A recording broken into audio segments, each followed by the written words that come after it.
पोराला एकदा सांगून बघा, लय त्यांच्या मागं टुमणं लावत बसू नये, हे का नाही केलं, ते नाही काय केलं, तसं नाही. त्यांच्या लक्षात आणून दिलं पाहिजे ते चुकतात कुठं. हाही अतिरेक चांगला नसतो, शिकवण्याचाही अतिरेक चांगला नसतो. एक दिवशी बोलवलं, रावसाहेब बोला बाबा, एक काम होतं माझं. काय? आज तुम्ही फार सुंदर पांढरा शुभ्र लिलन घातलाय. हो बाबा, माझी इच्छा आहे की कोळसे तुम्ही दिवसभर खिशात जपून ठेवावे. बाबा कोळसे घरात ठेवा ना. नाही नाही, तुमच्याजवळ ठेवतो, पण एक अट आहे. म्हटले काय? ह्या कोळशाचा एवढा सुद्धा डाग तुमच्या शर्टला लागला नाही पाहिजे. बापानं कोळसे दिले, पोरानं घडी घातले, व्यवस्थित खिशात ठेवले, दिवसभर जपून ठेवले. संध्याकाळी बापानं सांगितलं, बाळासाहेब माझे कोळसे. रावसाहेब कोळसे देतो ना पप्पा. खिशात हात घातला, हे घे कोळशाची पुडी. दिवसभर जपले, फार जपले, डाग लागू दिला नाही, बिलकुल नाही. एकदम सावध चित्तानं कोळसे जपले. बापाने निहाळून पाहिलं तर कुठं डाग लागला नव्हता, पण शर्टाच्या कडा काळ्या झाल्या होत्या. रावसाहेब इकडे आणि काय, हे शर्टाच्या कडा कस काय काळ्या झाल्या? अरे बापरे म्हणे, बाबा फार जपून ठेवले हो कोळसे, तरी डाग पडलेच. बापाने उत्तर दिलं, बाळासाहेब तसंच असतं, कोळसा किती जपून ठेवला तर डाग लागतच असतो. तसं मूर्खाच्या संगतीत किती सावध राहिलं तर दोष घडायचा तो घडतच असतो.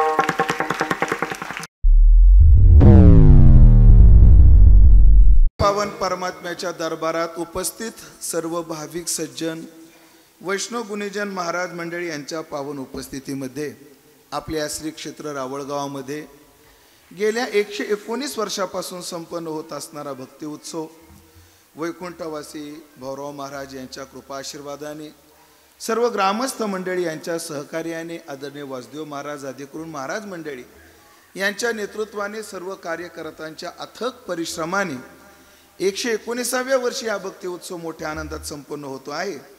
आणि या 119व्या भक्ती उत्सवातील दुसऱ्या दिवसाची चिंतन सेवा 2 नंबरची नाही आहे, हां, नाहीतर 2 नंबर कीर्तन उमेश बॉचा झालं म्हणताल तुम्ही. दुसऱ्या दिवसाची कीर्तन सेवा माझ्या वाट्याला सर्व सन्माननीय ग्रामस्थ मंडळी, सप्ताह समिती यांच्या माध्यमातून तथा जी सर्वच कार्यकर्ते मंडळी, त्यामध्ये आमचे युवराज भाऊ यांच्या अथक परिश्रमातून, अथक संपर्कातून, तथा आमचे सुनील महाराज मौली देवरे यांच्याही आग्रहातून ही सेवा माझ्या वाट्याला आलेली आहे. कीर्तन बोर असलं पाहिजे, कीर्तनात विनोद नसला पाहिजे, कीर्तनात गाणं नसलं पाहिजे असं मुळीच नाही. येतं शांताची या घरा, अद्भुत आला आहे पाहुणेरा, पण येरई रसा पंक्ती करा झाला मान. येरई पंक्ती करा झाला मान म्हणजे इथं सर्वच रसांना प्राधान्य, वादच नाही, पण इथं प्रधान रस आहे शांत रस. पण सध्या काय होत चाललेलं आहे, एकंदरीत श्रोत्यांची मानसिकता आपण पाहिली तर डॉक्टर साहेब, या श्रवणाचा आणि सायकोलॉजीचा फार संबंध आहे. श्रोता येतानाच ठरून येतोय आज मला गाणं ऐकायचंय, श्रोतांना येतानाच ठरून येतोय आज मला विनोद ऐकायचे, श्रोता येतानाच ठरवतोय की मला शुरांचं चरित्र ऐकायचंय, मला आमका ऐकायचंय, मला आज आई ऐकायची, आज मला देश ऐकायचा आहे, आज मला गाय ऐकायची आहे. हे ठरून येऊ नका तुम्ही, हे यायचं सोडूनच द्या. तुम्ही मंडपामध्ये या, काहीतरी मला आज ऐकायला भेटणार आहे हे डोक्यात ठेवून या. मग प्रत्येक कीर्तन रंगतं का नाही मी लिहून देतो, प्रत्येक कीर्तन रंगतं. फक्त मला काहीतरी आज श्रवण करायचंय, आज माझ्या जीवनात 4 शब्दाच्या ज्ञानाची मला भर पाडायची. केवळ मला दिवसातले 22 तास फारच बोर गेले, 2 तास जरा टाइमपासमध्ये घालवायचे, या उद्देशानं कृपा करून कीर्तनामध्ये येऊ नका. ही मानसिकता फार महत्वाची आहे. आणि ही मानसिकता बनली की माणूस त्याच अँगलनं वक्त्याकडे पाहतो, त्याच अँगलनं पाहतो. म्हणून सध्या वारकरी संप्रदायाकडे समाज उत्कर्षित झाला पाहिजे नंतरचं आव्हान आहे. आता समाजाची मानसिकता बदलली पाहिजे, हे कीर्तनकारापुढचं प्रथम आव्हान बनलेलं आहे, प्रथम आव्हान बनलेलं आहे. पण मला रावळगावमध्ये आल्यावर हे समाधान वाटलं की तुम्ही किती गोड चित्तानं ऐकताय आणि तुमच्या नक्कीच नजरेला मी न्याय देऊन माझ्या अल्पबुद्धीने या अभंगाचा विचार नक्कीच करेन. फार गोड आहे महाराज अभंग. आजच्या अभंगात तुकाराम महाराजांनी आपलं मन कोण्या विचाराच्या उंचीवर मी आणले परमार्थात ते मी सांगणार आहे असे तुकाराम महाराज म्हणतायत की येणे सोसे मन झाले हाव भरी. या सोसानं मन आमचं हाव भरी झालं. आता मनानं एवढं हावरटपणा धरला की हे मन म्हणतं आता विठ्ठलच बोलावा. हे मन म्हणतं आता विठ्ठलच पाहावा आणि हे मन म्हणतं आता विठ्ठलच जीवभाव करावा. पण महाराज या विचाराला ग्रहण करण्याकरता मन या विचाराच्या उंचीवर नेण्याकरता तुम्ही केलं काय? सोपं नाही. एवढं सोपं नाही माणसाची वृत्ती परमार्थात येणं, आणि एवढं सोपं नाही माणसाची वृत्ती परमार्थात सक्षम बनणं. विठ्ठला विठ्ठल शरीरानं येणं, परमार्थात शरीरानं येणं आणि परमार्थ मनानं ठरवणं हे फार मोठं अंतर आहे, खूप मोठं अंतर आहे. परमार्थ मनामध्ये येण्याकरता काय किंमत मोजावी लागते. नारद भक्ती सूत्रातली 5 सूत्र आज प्रस्तावनेत सांगणार आहे की परमार्थ करण्याची बुद्धी मनातून होणं, मनातून वाटावं की मला हे करायचंय. कारण आपलं मन आहे ना, तुमचं काय माझं काय, आपलं मन चांगल्या विचारावर लवकर येतच नाही. आपल्या मनात वाईट विचार जेवढ्या सहजतेनं येतात तेवढ्या सहजतेनं चांगले विचार येत नाहीत. ज्ञानोबाराची उभी द्यायची ठरली तर ज्ञानोबाराय म्हणतात, अनेका सारिका बहुवसू जैसा न जोडे परिसू का अमृताचा अंशू दैवगुणे तैसी दुर्लभ हे सद्बुद्धी. म्हणजे अन्य दगड जसे मिळतात तसा परीस काही मिळत नाही म्हटले. अन्य रस जसे मिळतात तसं अमृत रस सहजासहजी मिळत नाही म्हटले. हे जगात जसं दुर्लभ आहे ना, तेवढंच दुर्लभ आहे मनामध्ये चांगले विचार येणं. चांगले विचार दुर्लभ आहेत. कसे? मी वासुदेव बाबा अगदी सामान्य व्यवहारातल्या उदाहरणाने सुरुवात करतो.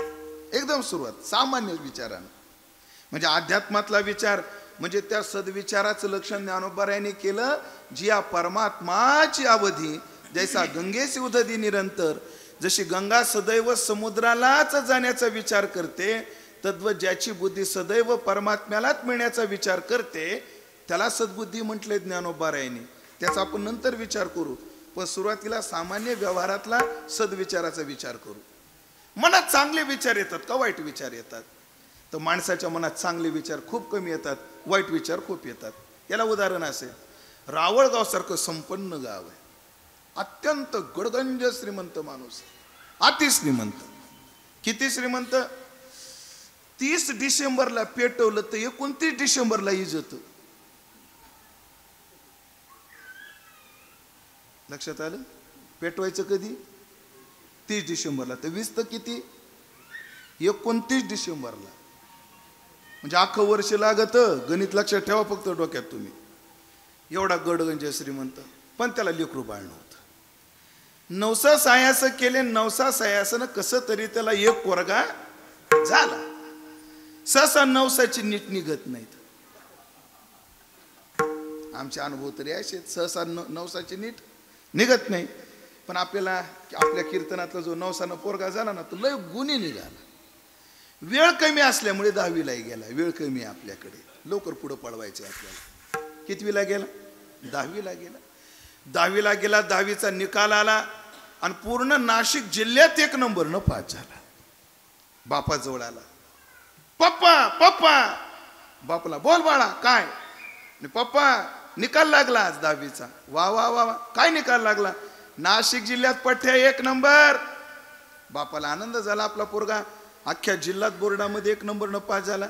बापाने पोराला जवळ घेतलं, तोंडावर हात फिरवला. त्याच्याजवळ पेढा नव्हता पण गुळ होता. इथं गुळ बी आहे का नाही का? चौकदार गुळ बरं असो. बापानं गुळाचा खडा पोराच्या तोंडामध्ये, जाऊ द्या रावळगावे चॉकलेट घालू तोंडामध्ये. बापानं गुळाचा खडा चॉकलेट त्याच्या तोंडामध्ये घातलं. हे रे माझा बाळ, हे रे माझा पठ्या. पोरगा मला, पप्पा आता चॉकलेटवर आणि गुळावर वागणार नाही म्हणजे. मग रोज कॉलेजला मालेगावला जायचंय मला, मग मोटरसायकल घेऊन द्या. बापाला, बावळ्या तेवढं सोडून काही बोल. 2 म्हणतात 3 लाखाचा मोबाईल घेऊन देतो, 4 म्हणतात 5 लाखाचा लॅपटॉप घेऊन देतो, पण मोटरसायकल नाही. पप्पा काय अडचण आहे हो, किती श्रीमंती आपल्याकडे, मोटरसायकल नाही साधी. बरं तुमच्यासारखा काळ राहिला नाही बाबा, आता रस्ते खूप चांगले झाले. रस्ते पहिले चांगले होते, आता चांगले झाले. आता चांगले झाले रस्ते, अडचण काय? बाप मला रस्ते चांगले झाले हीच अडचण. माझं बोलणं लक्षात येते का तुमच्या? बाप म्हणला, बाळ्या आमच्या काळात रस्ते चांगले नव्हते रे, पण रस्त्यावरचे चांगले होते. आता रस्ते खूप चांगले झाले, पण रस्त्यावर एवढे बावळट जमा झाले, एवढी मॅनर्स लेस ड्रायव्हिंग करतात. मी सदैव रोडवरचा माणूस आहे. सध्या तुमचं ड्रायव्हिंग किती सेफ आहे याला फक्त 50% अर्थ राहिला. किती टक्के? 50%. माता मौलीनं तुम्हाला वाईट नाही वाटायचं ना? वाईट नाही वाटायचं ना? 70% ड्रायव्हिंग करणाऱ्या बायांना आकला नाही. 30% मला हिंमत व्हायना पुढं म्हणायची म्हणून थांबलोय मी. अहो खरंच ना, अवघड आहे. म्हणून समोर म्हातारा माणूस, अति उत्साही पोरगा आणि स्त्री दिसली की मी आधी आमच्या अशोकला थांबवतो, थांब त्यांचं होऊ दे मग बघू. एकदा पेपरला विनोदानं आलं होतं, पण ती देशाची वस्तुस्थिती आहे. जापान, अमेरिका आणि भारतातला पोरगा गप्पा मारत बसला. जापान मधला पोरगा म्हणला आमच्या देशातली सगळी वाहनं डाव्याच बाजूने चालतात. अमेरिकेमधला मला आमच्या देशात तसं नाही, आमच्या देशात सगळी वाहनं उजव्या बाजूने चालतात. मग या दोघांनी भारतातल्या पोराला विचारलं तुमच्या देशात कसं चालतात? आमच्याकडे पुढचा कसा यायला ह्याचा अंदाज घेऊन चालतात. ते उजवीकडं डावीकडं हे काय आमच्या डोक्यात भारतात गणित नाही, पुढचा कसा येतो त्याचा अंदाज घेऊन चालावं लागतं. म्हटलं बाप मला बाळ्या, जुन्या काळात रस्ते चांगले होते नव्हते, रस्त्यावरचे चांगले होते. आणि वस्तुस्थिती वाजदेव बाबा, जुन्या काळात लोक एवढे वाहनाला घाबरत होते, एवढी वाहनाची इज्जत करत होते. शब्द बदलतोय मी थोडासा. त्या वाहनाची इज्जत करत होते. एखाद्यानं हॉर्न वाजवला तर रस्त्याच्या कडेला जाऊन उभे राहत होते. आता बघा, हॉर्न वाजवत वाजवत ती गाडी इथपर्यंत येते, घाबरत नाहीत लोक. गाडी नाही, गाडी नाही, बिलकुल नाही. पोरग रडत आईकडे गेलं. आईला माहित होता 10वीचा निकाल. बाळ्या रडायला काय झालं तुला? एखादा विषय गेलाय का? जाऊ दे, तुझ्या पप्पाचे 5 गेले होते. आपला दृष्टांत चाललाय की वाईट विचार सहज येतात, चांगले विचार सहजासहजी येत नाही. अगं तसं नाही गाई, जिल्ह्यात 1 नंबरनं पास झालो. मग रडायला काय झालं तुला? बघ ना गाई, पप्पा मोटरसायकल घेऊन देत नाहीत.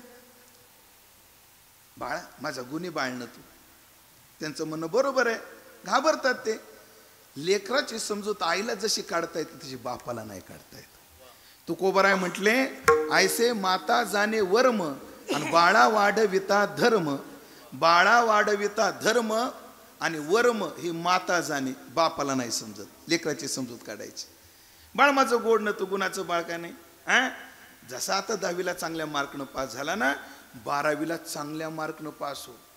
तू 12वीला चांगल्या मार्क्सनं पास झाला ना, तुझ्या पप्पाला सुद्धा विचारणार नाही, मोटरसायकल मी घेऊन देणार तुला. आणि त्याच्या खिशातले काढले, आपलं आहेत माझ्याकडे पैसे, तू काळजी कशाला करतो, मी आहे ना तुला. फक्त 2 वर्ष. पोरग गुणीच होतं, नवसाच होतं, पण गुणी होतं. ते काय सुनीताबाईच्या पोरासारखं नव्हतं. माझ्या आईचं नाव सुनीता आहे. पोरग पुन्हा 2 वर्ष थांबलं. वेळ कमी असल्यामुळे 12वीलाही अख्ख्या जिल्ह्यात 1 नंबरनं पास झालं. आईजवळ आले, मम्मी वादा किया वो निभाना पडेल. देणार रे म्हणजे गाडी घेऊन. लगेच आहे ना हातातली 4 तोळ्याची बांगडी काढली, प्युअर सोन्याची. सचिन बाळ्या जा, फक्त मोटरसायकल घ्यायला कुठं जायचं? नाशिक का मालेगाव? तुमच्या मनावर, आपलं तसं काय नाही. कुठं घ्यायची गाडी? ते आपल्या भारी गाडी घ्यायची, असं पालतं पडून चालायची. ते आल्यात ना आता असं पालतं पडून चालायच्या गाड्या भेटतील ना मालेगावला, तिथे नाशिकला जायला. ते पालतं पडून चालतात ती गाडी. मलाही घ्यायची ती गाडी, पण पेट्रोल टाकीची अडचण आहे.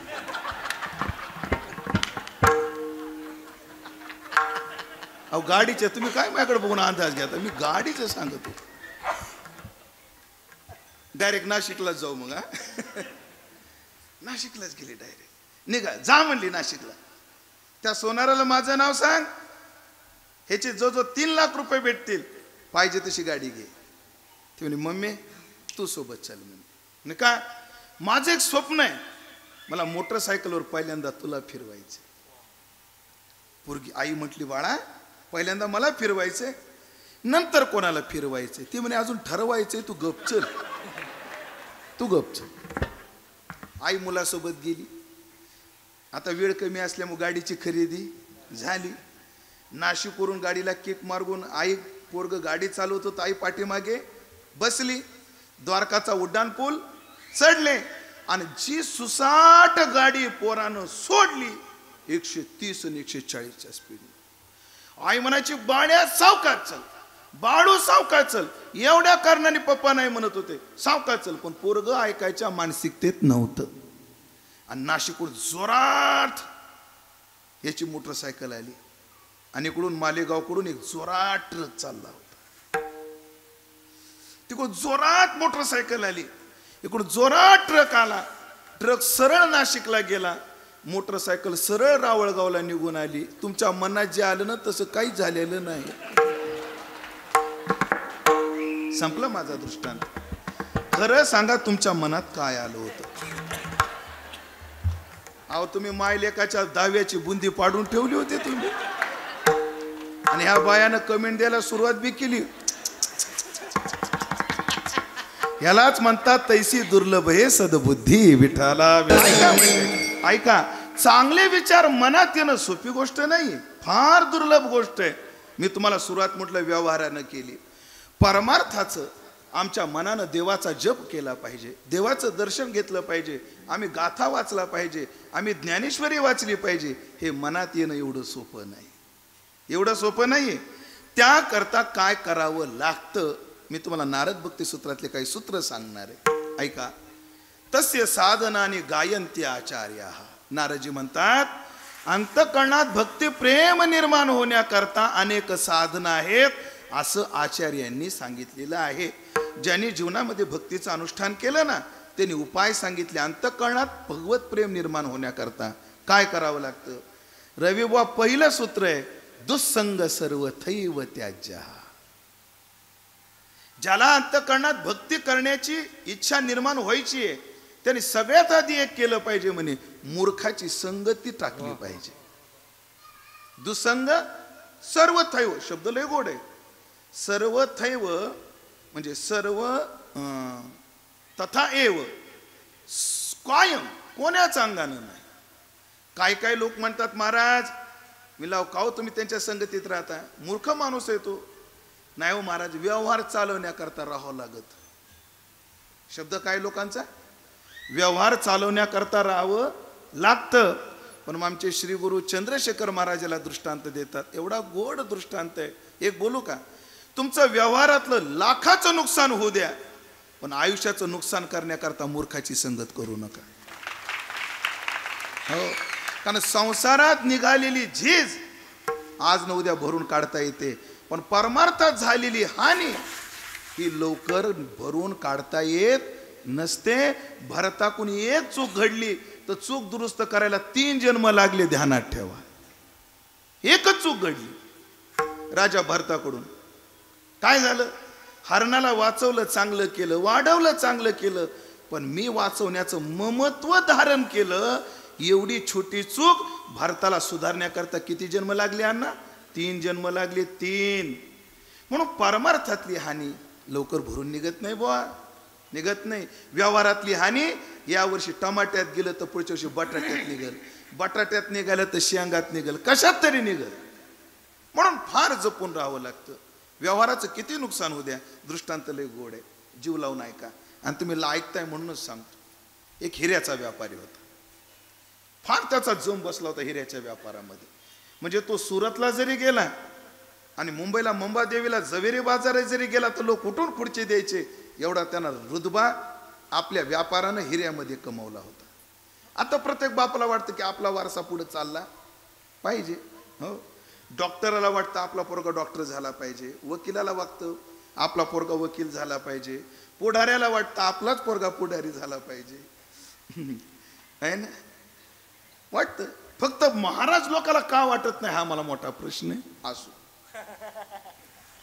हा सचिन बोखरे शोकांती काही तात्पर्य ऐका मंडळी.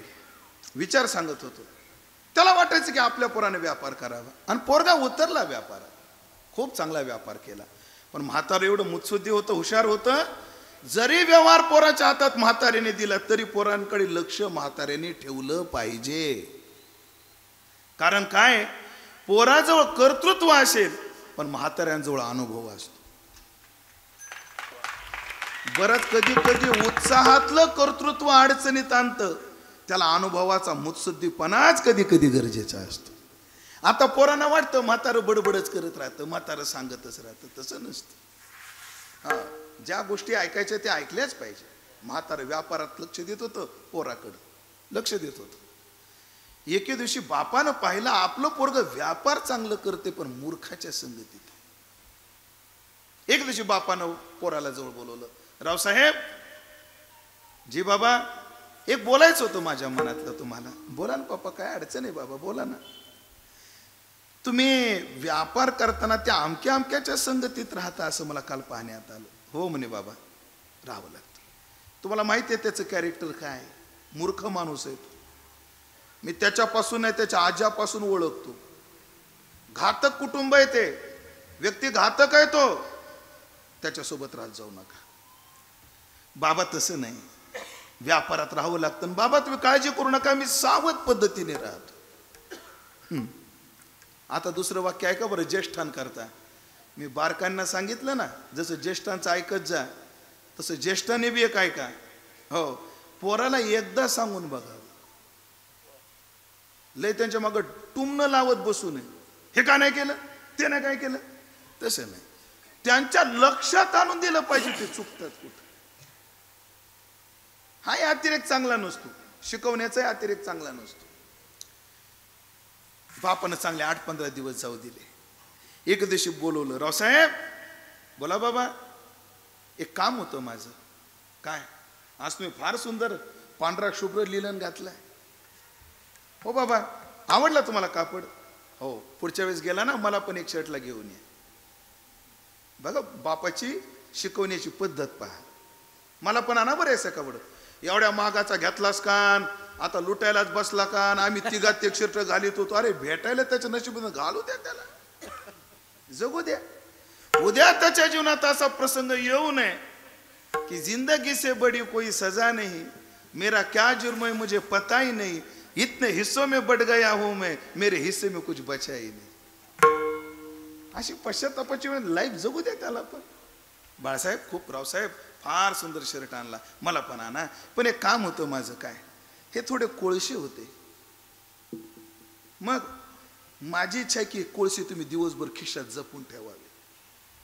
बाबा, कोळसे घरात ठेवा ना. नाही नाही, तुमच्या जवळ ठेवतो, पण एक अट आहे म्हटले. काय?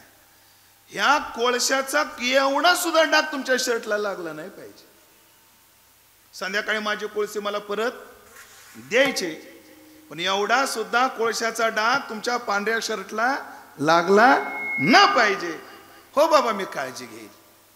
बापानं कोळसे दिले, पोरानं घडी घातले, व्यवस्थित खिशात ठेवले, दिवसभर जपून ठेवले. जेवढ्या करता दृष्टांत सांगतोय ना माऊली, आले आता ते जवळ.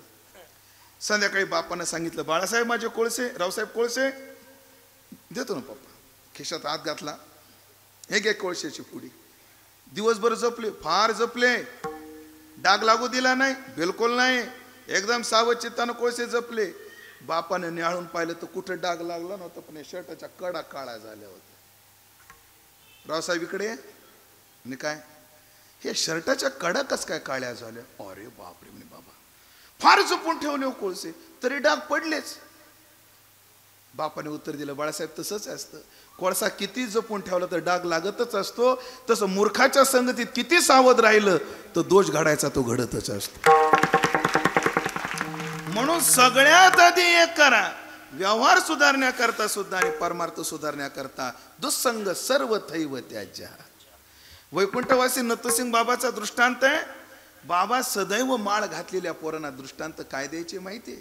ते म्हणायचे, ऐक बाळ्या, तुला वाटतं ना गळ्यातली माळ टिकावी? एक कर, कोणत्या मेंढीला लांडगा उचलून नेतो? जी कळपाच्या बाहेर जाते तिला.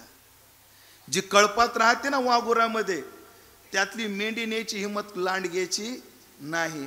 ज्याला वाटतं ना आपले चांगले संस्कार टिकावे, त्यांनी कळप कधी सोडला नाही पाहिजे. ध्यानात ठेवा. त्या कळपाच्या बाहेर आपण पडलो की आपल्याला विषयाचे आणि विकाराचे लांडगे उचलल्याशिवाय राहणार नाही.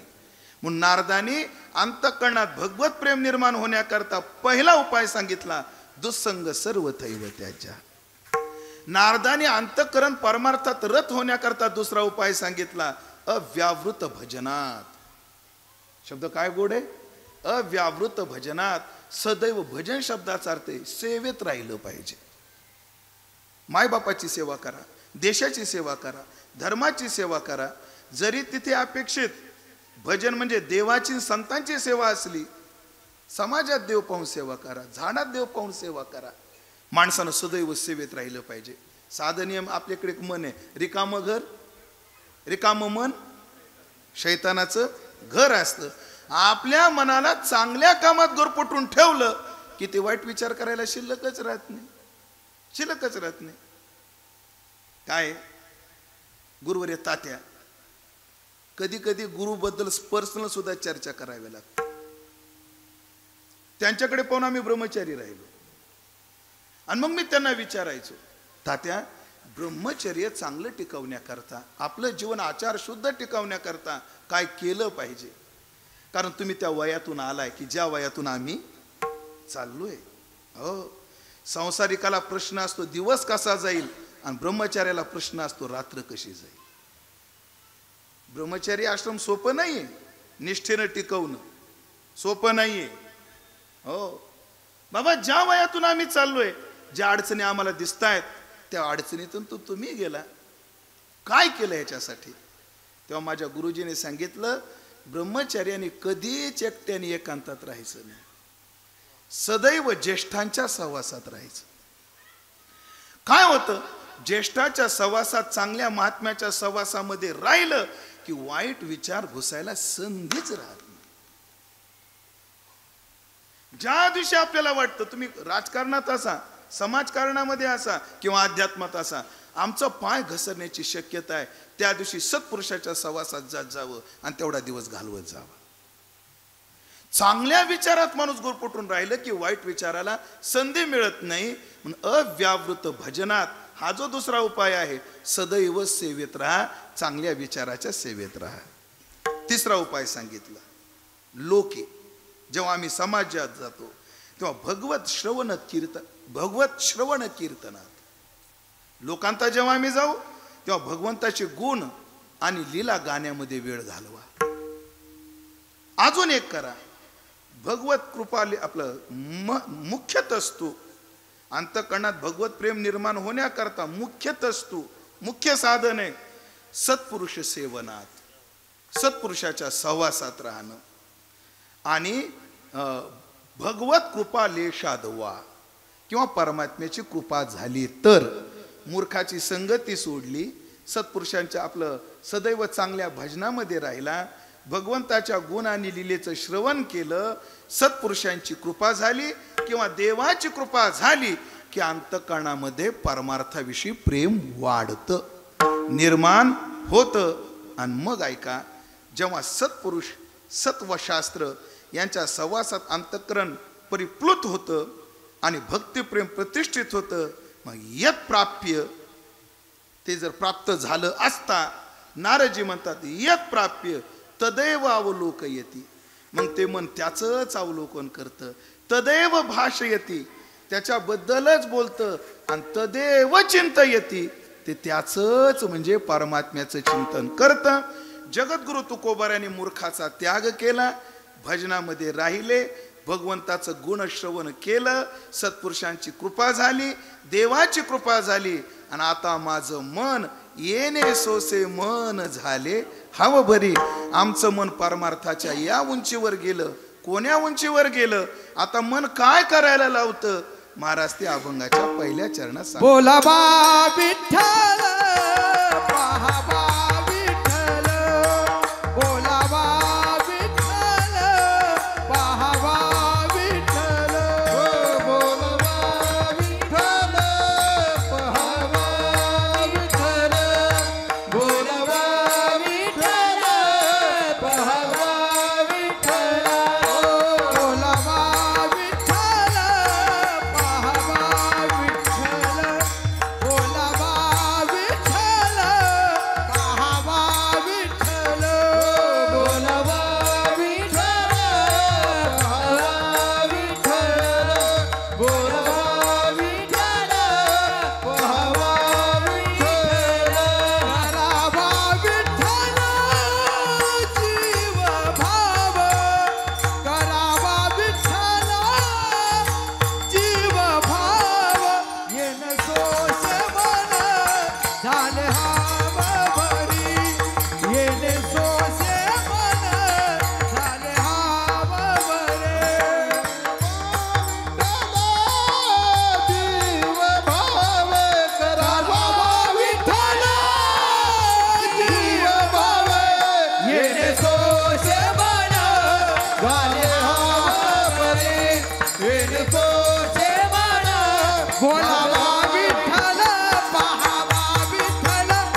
या टाळकऱ्यांकरता हां ह्या सगळ्या टाळ्या रविबाच्या.